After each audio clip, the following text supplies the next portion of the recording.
Très bien, les gens. Quand la gauche comprendra-t-elle que les islamistes, ou même l'islam, ne sont pas leurs amis? Nous le savons, les gauchistes défendent les droits LGBTQ. Ils soutiennent l'émancipation des femmes. Et ils ne se réveilleront toujours pas quand ces demandeurs d'asile venus du tiers-monde, issus de cultures islamiques migrantes et obsédées, arrivent en Occident pour violer des femmes. Ils ne le voient toujours pas. Tu leur dis, ils tuent les homosexuels. Quand allez-vous comprendre?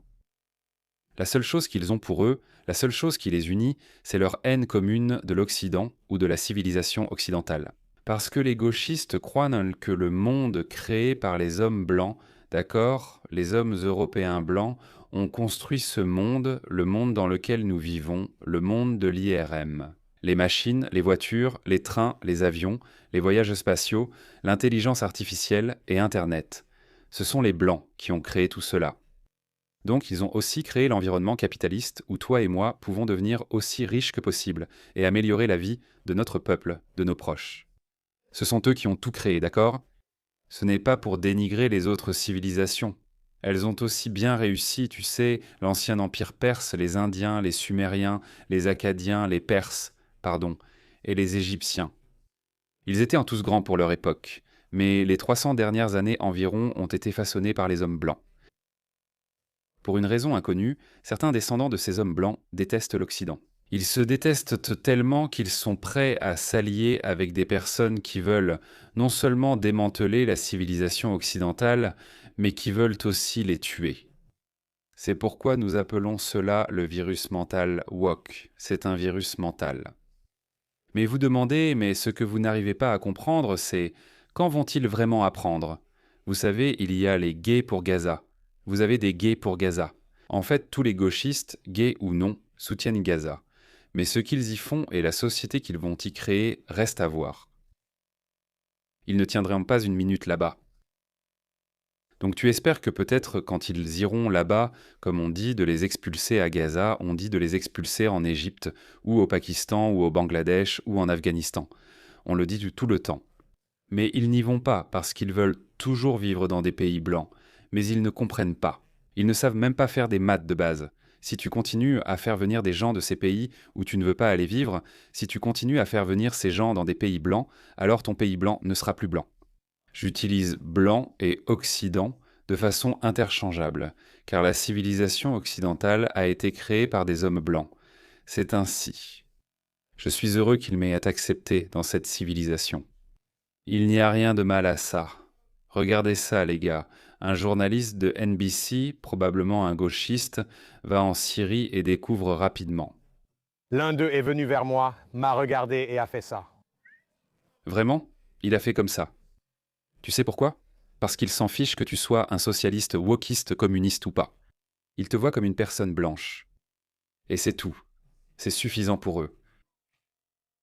Nous savons ce que ça signifie, le symbole qu'ils affichent toujours. C'était l'ancien symbole de Daesh, un signifiant un dieu, une religion, une foi, un chef, symbole d'unité et de puissance. Ces garçons se comportent tous de manière très menaçante. Ils disent tous « Un jour, j'espère te tuer. Un jour, je veux t'égorger. » Ils font tous des gestes très, très menaçants. Voilà la culture dans laquelle ils grandissent. Non, non, non, non. C'est la culture dans laquelle ils grandissent. Non, non, non. C'est leur culture. Depuis 1400 ans, l'islam rêve de conquérir le monde. Mohammed a laissé de nombreux hadiths disant que l'islam conquérira le monde entier. C'est pourquoi vous avez vu beaucoup de ces musulmans dire que l'islam entrera dans chaque maison par tous les moyens.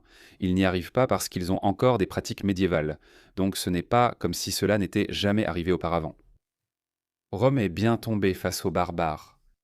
Donc cela peut aussi arriver si nous restons passifs. Ou tout étranger qui dit « Nous espérons votre mort, nous allons vous égorger un par un ». Le pire genre de Daesh. Mentalité. Ce n'est pas seulement la mentalité de Daesh, c'est la mentalité musulmane, c'est la mentalité islamique. C'est ça, l'islam. Je défie toutes les musulmanes modernes, les radicaux seront de toute façon d'accord avec moi. Nommez-moi une seule chose que Daesh a faite que Muhammad ou ses compagnons n'ont pas faite ou approuvée. Une seule chose. Vous n'en trouverez pas une seule. Toutes les choses horribles que nous avons vues faire par Daesh, Muhammad les a faites. Ses compagnons les ont faites, les ont approuvées, ont participé à la lapidation des adultères. Muhammad y a participé. Ouh, boum, disparu, mort. Muhammad l'a fait. Le prétendu prophète le plus miséricordieux. Ici, la rhétorique fait partie de la culture. Ça fait partie de la culture ici, oui. Pourquoi es-tu surpris? Regarde ça, il y en a encore plus. Ils commencent à lancer des pierres comme prévu, donc on va se déplacer vers une autre partie du camp. D'accord, on va se déplacer vers une autre zone. Très bien.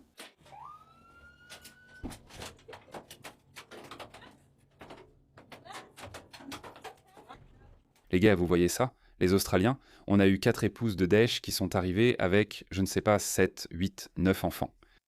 Ce sont les enfants, je vous l'avais dit. Je vous l'avais dit. Ces enfants-là, ce ne sont pas vos gentils petits innocents. Ils détestent l'Occident. Ils arrivent. Ils reviennent en colère. En fait, il y a eu un reportage il y a quelques jours disant que l'une des épouses de Daesh n'est même pas... On ne peut même pas la forcer à suivre un programme de déradicalisation. Comme si ça allait marcher de toute façon. Bien sûr, ça va marcher. Voilà les personnes, voilà les enfants qui arrivent. La réintégration a vraiment été un problème. Anthony Albanese, le sale type, a fait ça. Et ces personnes sont ici en Australie, les gars. Ces gamins que vous avez vus, ils jettent des pierres sur vous, sur cet homme occidental aujourd'hui. Et encore une fois, je m'en fiche.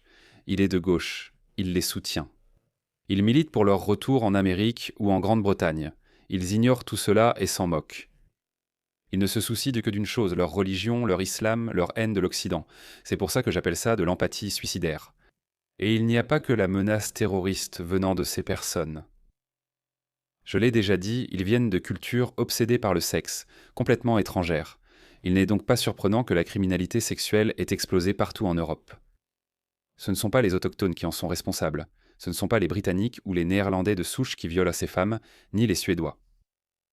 Ce sont ces migrants du tiers-monde issus de cultures obsédées par le sexe, de cultures arriérées. Regardez ça. C'est une histoire choquante de la journaliste Lara Logan, qui couvrait le printemps arabe en 2011 sur la place Tahrir. Je me souviens d'avoir regardé et couvert cela en direct. Écoutez ceci.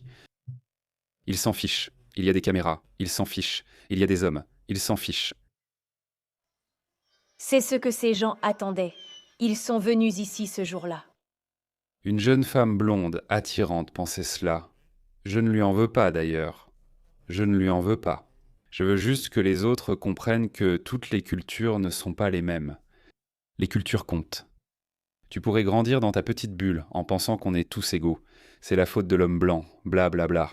Je ne dis pas qu'elle pensait ça, mais il y avait 2 sœurs suédoises parties au Maroc malgré les avertissements sur Daesh. Elles ont refusé d'écouter, pensant être éveillées. Elles ont été décapitées. Les meurtriers ont pris des photos avec leur téléphone et les ont envoyées à leurs proches, montrant les victimes décapitées. Il y avait une autre femme suédoise woke qui est allée au Congo, je crois, pour l'ONU.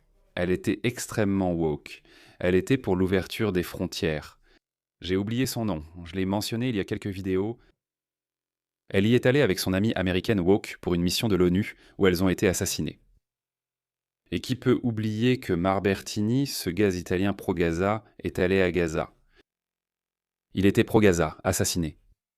Vous pouvez avoir vos opinions élevées sur les humains, les sociétés, les civilisations, mais la réalité est indépendante de vos souhaits et de votre compréhension.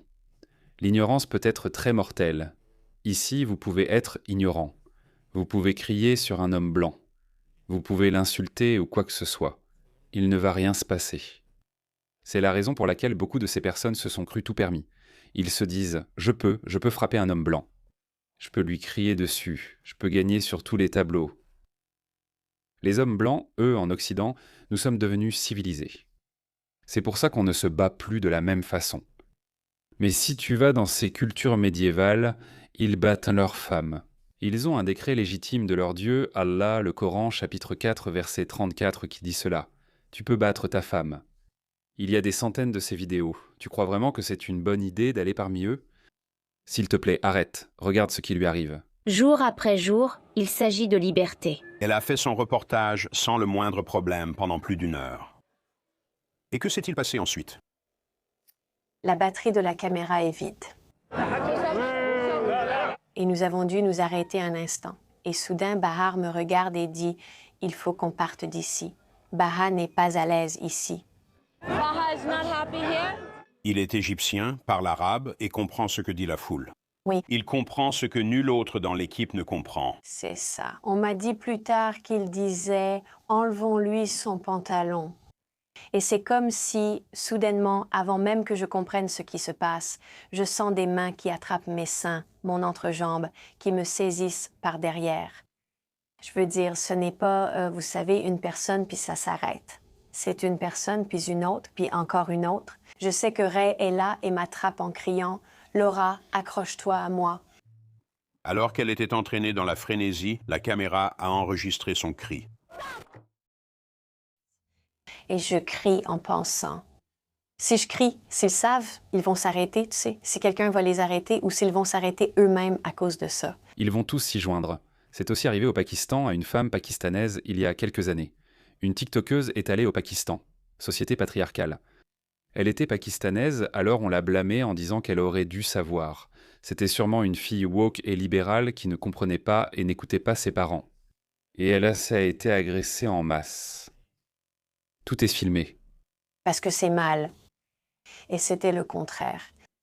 Plus je criais, plus ça les rendait frénétiques. Quelqu'un dans la foule a crié qu'elle était israélienne, une juive.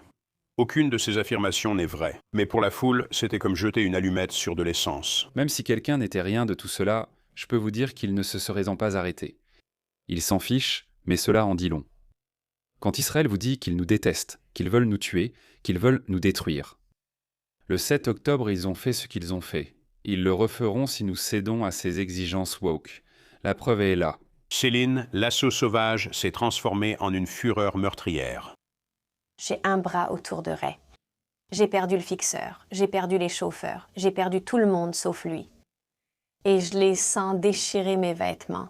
Je crois que ma chemise, mon pull ont été complètement arrachés. Ma chemise était autour de mon cou. J'ai senti le moment où mon soutien-gorge s'est déchiré. Ils ont arraché les agrafes métalliques de mon soutien-gorge. Ils les ont ouvertes de force. Et je l'ai senti parce que j'ai senti l'air sur ma poitrine, sur ma peau. Et j'ai senti qu'ils les arrachaient. Ils ont littéralement déchiré mon pantalon en lambeaux. Et puis j'ai senti ma culotte partir. Et je me souviens avoir levé les yeux quand mes vêtements ont cédé. Je me souviens avoir levé les yeux et les avoir vus prendre des photos avec leur téléphone portable, les flashs des appareils photos de leur téléphone portable. Ray a déclaré qu'il s'est retrouvé avec la manche de ta veste dans la main. Elle avait été complètement arrachée du reste de la veste. À ce moment-là, j'ai senti que Ray était mon seul espoir de survie. Tu sais, il me regardait et je pouvais voir son visage. Et il y avait une mer de gens entre nous. Évidemment, il nous tirait tous les deux, il nous frappait. Imagine ça. Imagine à quel point il a dû se sentir impuissant aussi. Je ne rejette pas ça. Certaines féministes diront « Tu vois, il fait du mansplaining, il ramène ça à lui ». Non, on parle d'un traumatisme collectif. Aucun respect. C'est la culture avec laquelle nous devions composer. Et je comprends cette culture. C'est pour ça que je suis tellement frustré. Je ne comprends pas pourquoi les autres ne comprennent pas. Combien de preuves vous faut-il encore? C'était en 2011, non? Il nous frappait. Je ne savais même pas qu'il me frappait avec des mâts de drapeau, des bâtons ou d'autres objets, car je ne sentais rien. À cause de l'agression sexuelle, je ne ressentais que leurs mains en train de me violer sans cesse. Ils te violaient avec leurs mains. Oui. Sans arrêt. Par devant, par derrière. Et je ne savais pas si je pourrais m'accrocher à Ray. Je m'accroche à lui. Je ne voulais pas qu'une jambe soit à lui. Je pensais que j'allais mourir. Donc ça s'est passé en 2011. Ça s'est passé en 2015 quand Angela Merkel a dit « Nous pouvons gérer, faites-les venir, amenez tous ces Libyens, Égyptiens et Syriens en Allemagne ». Lors des célébrations du Nouvel An 2015-2016 dans plusieurs villes allemandes, un grand nombre d'agressions sexuelles ont eu lieu. Environ 1200 femmes auraient été victimes d'agressions sexuelles, notamment dans la ville de Cologne. Dans de nombreux cas, alors que ces femmes se trouvaient dans des espaces publics, elles ont été encerclées et agressées par un grand groupe d'hommes identifiés par les autorités comme étant d'origine nord-africaine et arabe. Les réfugiés sont les bienvenus. Je pense que nous en avons assez appris. Je pense qu'il est temps de se lever. Je pense qu'il est temps de mettre fin à ce programme mondialiste. Vous vous êtes bien amusés. Vous avez eu vos politiques de bonne conscience. Faisons entrer tout le monde. Je veux me sentir bien et faire étalage de ma vertu devant tout le monde. Je veux mettre la faute de tous les problèmes du monde sur les épaules de l'homme blanc. C'est toi qui l'as fait. C'est toi qui l'as fait. Regarde. Non. Nous avons besoin que nos pays redeviennent comme avant, où nous voulons la cohésion sociale, où nous voulons un ensemble de valeurs dominantes en Australie, un ensemble de valeurs australiennes. C'est ça, ce qui veut dire pas de nourriture halal, pas de ghetto, pas de prières de rue, pas d'événements ou de cultures étrangères qui pourraient être placées au-dessus des valeurs australiennes. Donc ici, je dis qu'on n'aura jamais de jour férié pour Holi, Diwali ou l'Aïd, jamais. Si les musulmans disent « vous le faites bien pour Noël, on a un jour de congé à Noël », pourquoi n'a-t-on pas un jour de congé pour l'Aïd ? Ça va arriver, les gars. Ça se produit déjà au Royaume-Uni et ça viendra ici aussi. Non, il n'est pas possible d'avoir 20 ou 40 jours fériés nationaux. Désolé. Non, on ne peut pas avoir 40 jours fériés. On ne peut pas devenir un pays où ils ont autant de jours de congé.